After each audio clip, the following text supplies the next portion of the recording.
Đấy mình chuyển ông là mình thu bao nhiêu đó.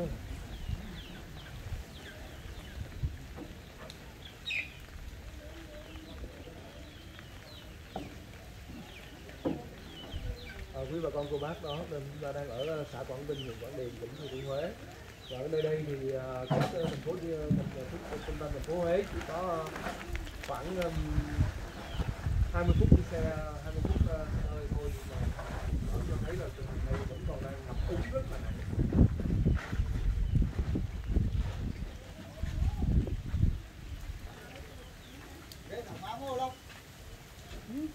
Giờ thì mình tiếp tục đi vào, di chuyển vào một cái hộ dân nữa. Đây hả anh? Ông đây phải không anh? Rồi ngoài kia còn te tua nữa kìa. Cái chuồng hả? Dạ. Chuồng trâu á. Cái chuồng trâu. Dạ để ông đây rồi. Dạ. Bước lên trước rồi xem. Dạ, ông ở đây.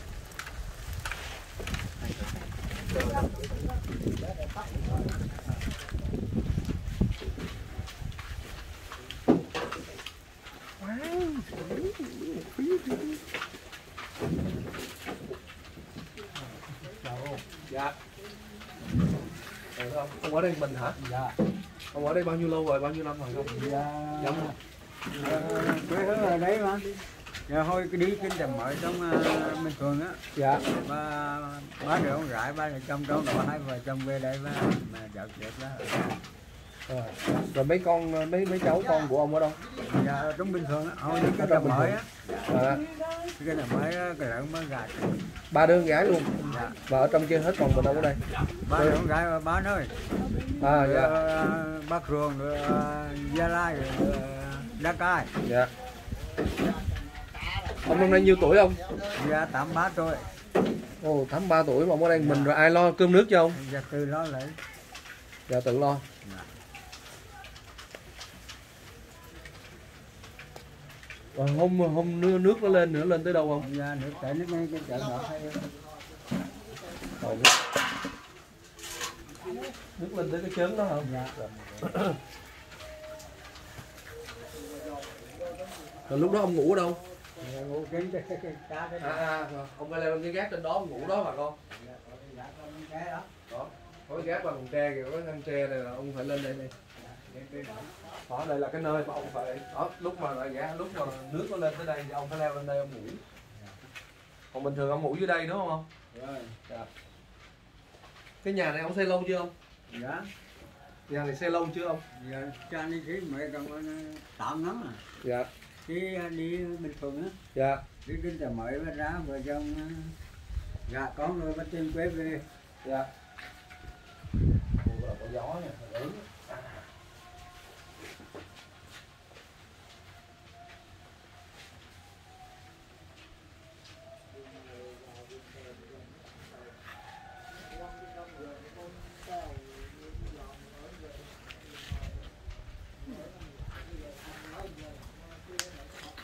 Cái bếp kia băng tre rồi thấy thương không? Dạ, cái bếp đó cứ cả ra. Dạ. Cái bếp đó còn thứ hết rồi, làm bằng cá. Dạ. Bảo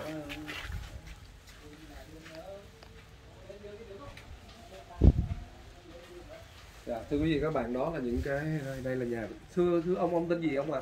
dạ. Ông tên gì ông? Trần Thịnh. Trần Thịnh ha. Trần Thịnh. Trần Thính. Thịnh Ngá. Trần Thính, ông đây là ông Trần Thính. Năm nay ông 83 tuổi, con ông thì ông có ba người con, mà con ông thì bây giờ đã đi lấy chồng ở trong Bình Thuận, ông ở đây một mình. Đó, nên coi như là cơm nước tự lo, rồi mùa lụt bão rồi cũng vậy luôn, ông phải tự xử hết. Đây vô nhìn cái nhà của ông với cái chõng tre, cái này giống như cái chõng tre cho hình nó thương dễ sợ luôn. Dạ, không ông gửi không biếu ông. Rồi, hàng tháng thì ông sống bằng cái gì, tiền ở đâu ông sống? Dạ, lâu rồi mấy cháu người ra cho ít rồi nó sống qua ngày. Dạ. Ở đây ông sống một tháng ông chi tiêu ông bao nhiêu? Nhân một tháng đâu cũng cái con triệu bạc là đúng. Về mình ở mình cũng ăn tiền tặng. Dạ, tháng chi tiêu ông phải 1 triệu bạc. Rồi nhà nước có cho Giờ nữa cả tháng này cho 270, hồi À. tôi cáo tôi đó. dạ dạ dạ Hồi cáo tôi 270. dạ dạ rồi con gửi ông một tí quà con nhau nha. Dạ. Ở đây dạ Dạ. Thôi, em dạ cảm ơn Đoan. dạ dạ cảm ơn. Tụi con có mang quà lương thực rồi đó, tụi con để ngoài thôn. Dạ. Dạ có gì chắc là các anh ở thôn sẽ liên hệ và con anh có nhận nha. Ủa giờ thông báo rồi hả? Giờ 12 giờ đó. 12 giờ đó. Dạ không chào Dạ, dạ dạ, dạ dạ, dạ, cảm ơn Đoan. dạ dạ dạ. 12 giờ đi Anh đi ra lướt ra cái chỗ đường trong kia ngập sâu nữa kìa.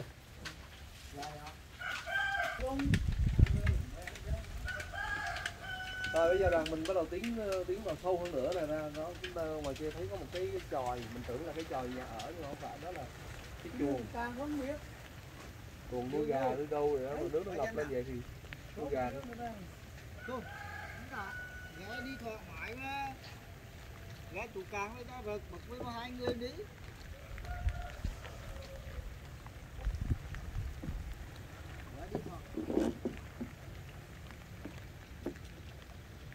Nói chung nhà thương cũng chịu không nổi nữa với cái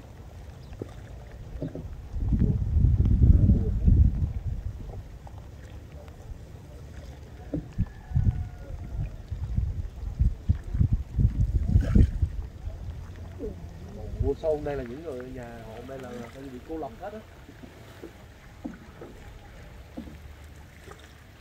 Đây nước có đầu sâu rồi anh hả?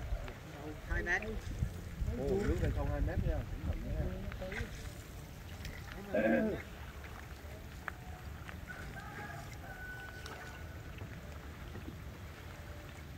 Đoan mình con vô phạt qua cái nhiều ấy. Qua 12 giờ rồi lắm ba. Dạ không có quà đâu anh, để chắc quà để ở thôn rồi mọi người đã nhận thôi. Giờ mình vào mình trao tiền á. Dạ. Giờ bên tranh thủ vào thăm thì trao tiền thôi. Rồi cái hộ ghế cái nhà này được không? Nhà đi ở chỗ khác hả? Rồi ở bên mông sông nước luôn rồi tôi.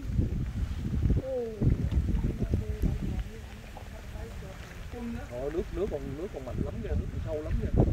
Chú ơi, dưới này là gì hả chú? Cái tu đi đứa này hơn nữa này. Trời ơi. Đi ra đây không được đâu. Đó vì nước cái đập trang. Dạ đó bên kia là nó muốn đi qua sang đó không đi sang được. Không bên này là khác hơn. À bên đó làng khác hả? Mình là bên đây đó, nó cái đấy có đập trang cái vịt nó nằm cạnh. Dạ Ra đây nó đi không được. Phía xa đó là cái đập tràn hồi xưa. Và ngoài kia thấy có sóng luôn, rất nguy hiểm. Nước nó chảy rất là xiết.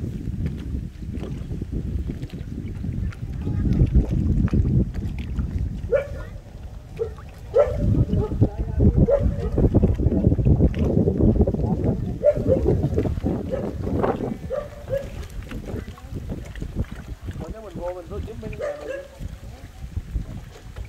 Mấy nhà này coi như là xa, cái cuối luôn, cái nhà này ngập luôn đây.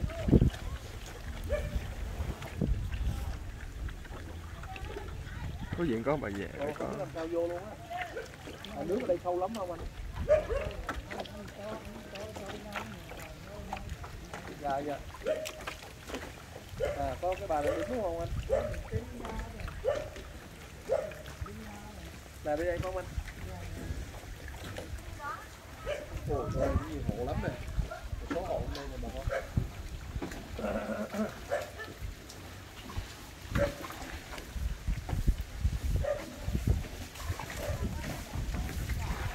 Cái này thì đi xuống được.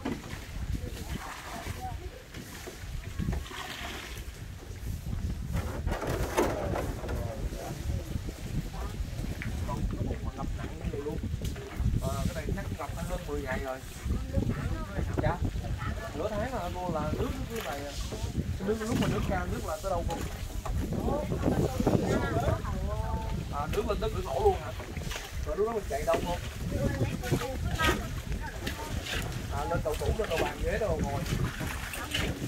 Quý vị bạn nghe không, đó phải lên ở đây nằm mập nào mà ngập nửa tháng rồi. Và tới bây giờ là đã đi lên chỗ phía trên kia kìa.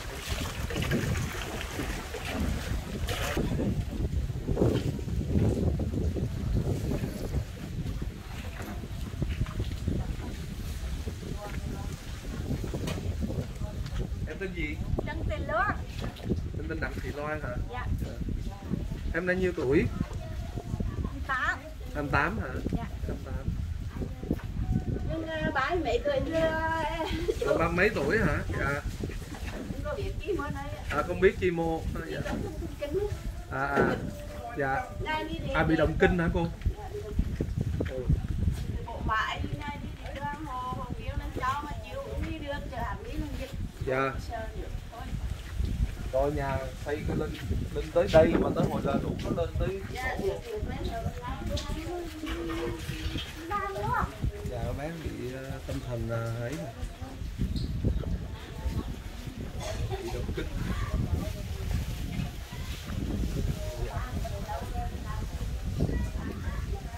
Cô là mẹ hả? Dạ. Dạ đó quà quá trời, gạo thì rất nhiều. Dạ. Chắc gạo với nhu yếu phẩm ta cũng cho nhiều hả cô? Dạ. Dạ. Nhưng bây giờ là sắp tới là cần là phải sửa sang lại nhà cửa. Dạ, thân có người ở trong bên nặng nó mấy cái sửa cái da đi bước xuống khẩu cửa cái bắt coi chơi mưa chứ té trong tay bộ nhà thì không bên ngoài đấy. Dạ. Em thôi chơi bước xuống hậu ra cái bắt chơi mưa đấy ban đục từ bên này. Dạ. Mấy sửa đó đứng thôi cái Không thế. thanh, nhớ theo âm thanh chứ không rồi. Theo hình ảnh thôi là không còn. Không có âm thanh. Thế bắt coi về mình cho đợi chứ mà còn lại ra biết đi mình thôi. Dạ. Ăn cái da này cái cái mình sạch đấy mình sạch sửa lên bể cái tôm cho quá được không lắm ra lá đúng không? Đây là một trong những cái nhà mà xa nhất ở dạ ở trong cái vùng sâu vùng xa nhất của Quảng Điền đó, của xã của thôn Đông Lâm. Dạ. Tại vì nước ở đây còn rất là sâu. Ôi nước đá sâu mà đi chặn lên đập tầng lắm. Dạ. Có sóng nữa hả? Mọi người là chúng ta lấy sóng. Gió nó cái sóng đập tầng lắm. Cô ở đây với ai cô? Dạ. Cô ở đây với bé đó với... Dạ có thằng con nữa mình đi thôi chứ. Đó là ba mẹ con. Ba mẹ con. Dạ. Có hai đứa lấy hai đứa để một thằng ở chỗ này nặng nó ở trắng để vô lâm con là trong của Cô đây cô lo để cô nuôi bé này. Dạ nó đâu đó. Con đâu đó. Rồi mà bị cái bằng nó bé bị lúc con nhỏ đấy. Bị lúc nhỏ tới giờ luôn hả? Dạ. Dạ. Lúc mấy tuổi bị tới giờ vậy? Anh tuổi hơi đã sinh năm 3 đó. Anh sinh ra được 1 năm được ăn được nói rồi tự nhiên mình dịch rồi anh không để tiếng Việt như vậy. Tiếng Việt là ai nói chứ người thua với tai thôi. Dạ. Là tuổi là đôi khi là lên cơn dịch.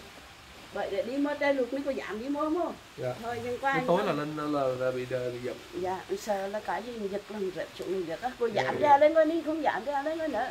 Bỏ hẳn lên cái dơn rồi bắt đưa lên thôi. Không giảm ra lên. Dạ cô ơi, con gửi biếu cô nha. Dạ, anh cảm ơn. Dạ.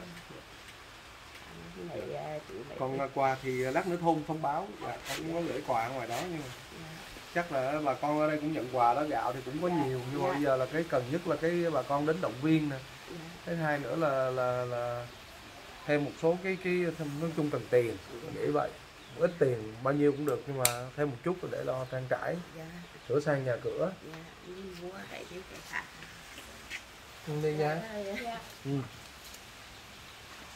Cảm ơn Đoan thì đã. Dạ. Dạ chào gì? Dạ.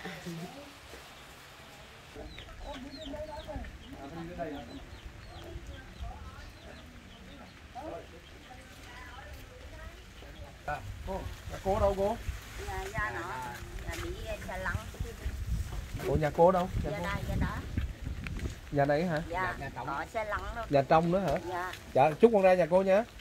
Chưa vô cho luôn để mà. Dạ, đó đấy, anh đi. Ủa mình giờ mình đi sao anh? Đi lối đây Đại Lộc ơi. Dạ rồi. Dạ chút xíu rồi quay vô nhà cô nha cô. Dạ. Nhà cô vô càng ngồi đi. Dạ lát nữa anh đưa vào thôi, không sao đâu. Con vô ạ. Thôi á. Không được ra đó. Đây đứng cho ta nhìn. Ở bước lên thềm để tay thấy được bà con ơi. Đó mọi người nhìn cái nhà đó, nhìn ra cái cảnh quan giống như đây nhà này đang mặt tiền biển á. Đó đứng vô đây mà nhìn ra coi bên kia kìa trời ơi.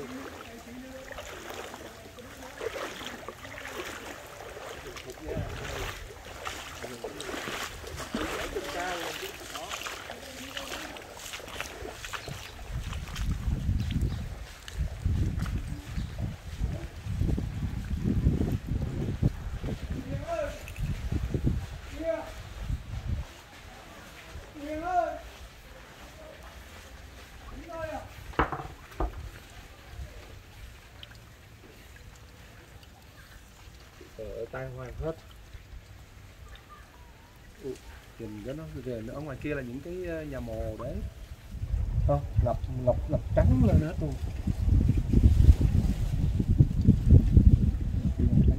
Đó. Còn livestream không thấy đâu, xa lắm. Máy kia còn thấy không nổi.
Mày ăn. Dạ.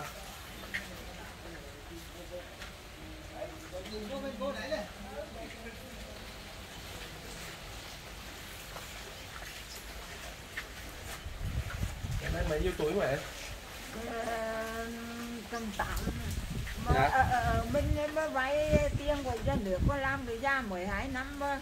Dạ. Mà lúc mà ở mình mà hồ nghe lúc tao mà tại chợ đi chứ lại chợ ra thùng ra. Dạ. Vay hả? Vay tiền hả? Rồi vay tiền của dân nước. Dạ. Vay bao nhiêu tiền? Giờ vay 20 triệu. Vay 20 triệu. Tháng mỗi trả tiền lời 40 ngàn. 40 ngàn. Xây cái nhà này hả?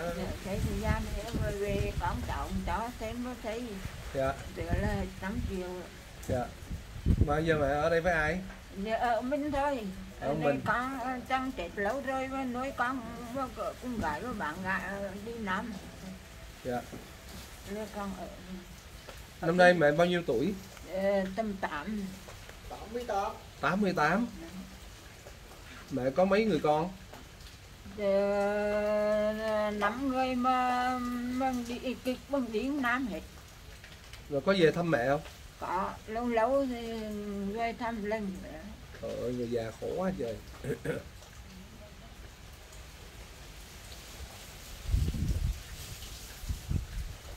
Rồi mấy bữa mà lục nó lên cao quá thì Lục lên có thì sớm hồi tới chợ đi. chở đi ở Chợ nhà đi khác. Mỹ ra hồ Nhà ở trên cao hơn. Dạ.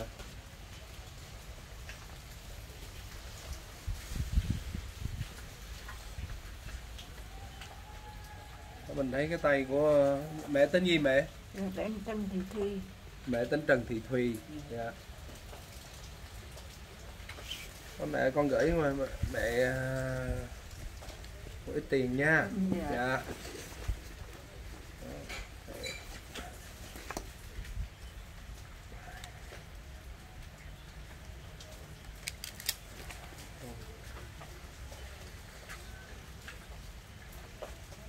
Rồi đây mẹ con gửi đó mẹ. Đó, ở đây là 10 triệu nha. Dạ. Mẹ sống ở đây có một mình cỏ mà ở trong cái khu này sâu nhất luôn, nước nước không ra được luôn. Cái trận nó đấy lục chúng ra lục mấy cái. Dạ. Trung Lan hồ ngã là liệt lệnh của tại trời đi. Dạ. Ra chết đấy. Dạ, sợ chết. Mà mẹ có sợ không? Sợ chết. Sợ nó đến cái khi mà ngoài chợ đi thì chết đi thôi chứ làm rắn. Dạ. Rồi mẹ ai nấu cơm cho mẹ ăn? Con hàng xóm hồ bấn tệ cháu người bữa rửa đó. À, mỗi hàng xóm rồi cho cứ người cho một bữa ăn vậy đó. Người cho bữa ăn. Ơi. Hàng cái người nào mà thường cho mẹ đồ cơm ăn nhất? Cái nhà cái bên hay nhà đối diện hả? Nhà nào? Cái chú nữa thì. Cái nhà đó hả? Nhà bên đó đó hả? Chú đó. À, cái chú này hả? Chú nào? À, cái chú hay chở đây hả? Ủa nhà em ở đâu? À, em mới hay mang cơm vô cho mẹ hả? Dạ. Rồi vậy thôi lại tặng cho bạn này một món quà đi đó. Đâu sự như là ông luôn âm thầm, có những người âm thầm và giúp cho những người lớn tuổi. Dạ. Em gửi anh em. Dạ, em xin cảm ơn đoàn. Dạ. Em tên gì? Dạ, Trần Công Mạnh. Trần Công Mạnh hả? Là em ở trên đây. Dạ, em ở Công Lan nhưng mà không sao. Không sai mà cứ ngày nào em cũng mang cơm đến cho mẹ. Sao em thương mẹ gì? Nay em nhiêu tuổi? Dạ, 55. Rồi em chả 55 tuổi, lớn tôi mấy tuổi, tôi kêu em còn sớt à trời. 55 tuổi mà mình kêu em còn sớt luôn. Rồi anh Mảnh là em mang cơm vô ngoại được bao nhiêu lâu rồi? Lâu rồi. Lâu rồi hả? Rồi, vậy thương anh nói đừng quay phim nhưng mà thôi cứ quay luôn. Đây sao đó, cái cuộc sống có những người như anh Mảnh thì thực sự là nó quá đẹp đúng không? Cuộc sống nó quá tốt đẹp. Chứ còn có bao nhiêu người như mình lâu lâu ghé thăm ngoại, lâu ghé thăm mẹ rồi gửi cho mẹ được 5-10 triệu, được 10 triệu thì tưởng là hay 5 triệu 10 triệu tưởng là quý. Nhưng mà đây là cần lắm những cái người như thế này nè, tức là có thể là theo mẹ hơn cả chục năm trời á. Hơn chục năm hả? Ừ. Thì cuối cùng là con mẹ mấy người con mà? 5 người con. 5 người con mà coi như anh đây anh lo. Vậy cuộc sống nó có nhiều cái nó có những cái không hiểu, không thể giải thích được.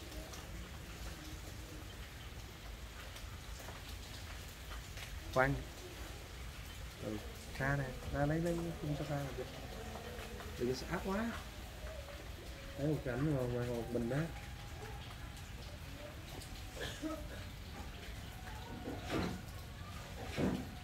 Đừng chặt quá.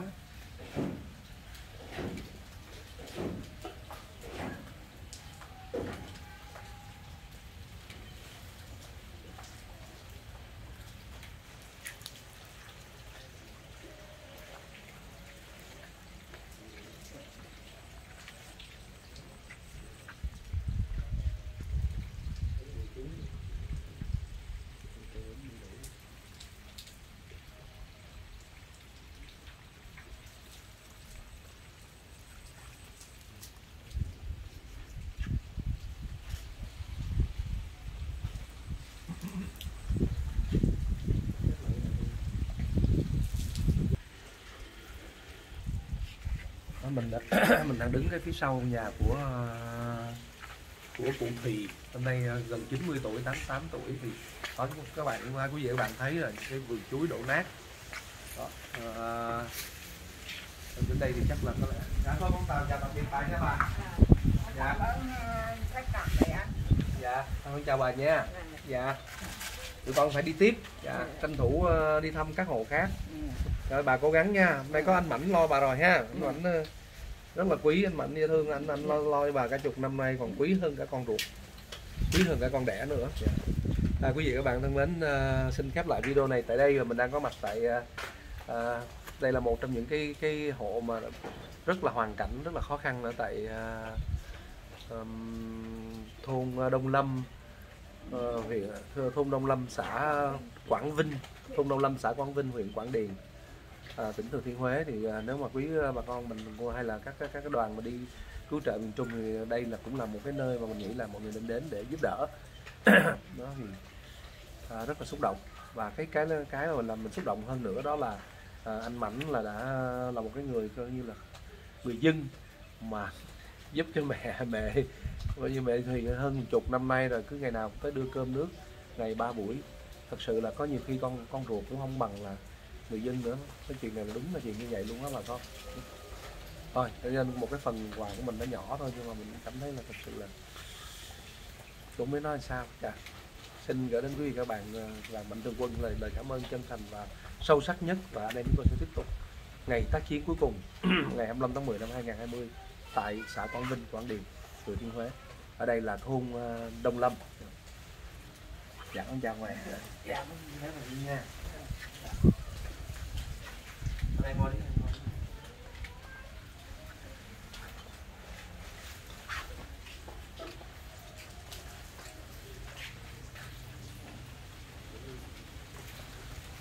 Đi nha. Dạ.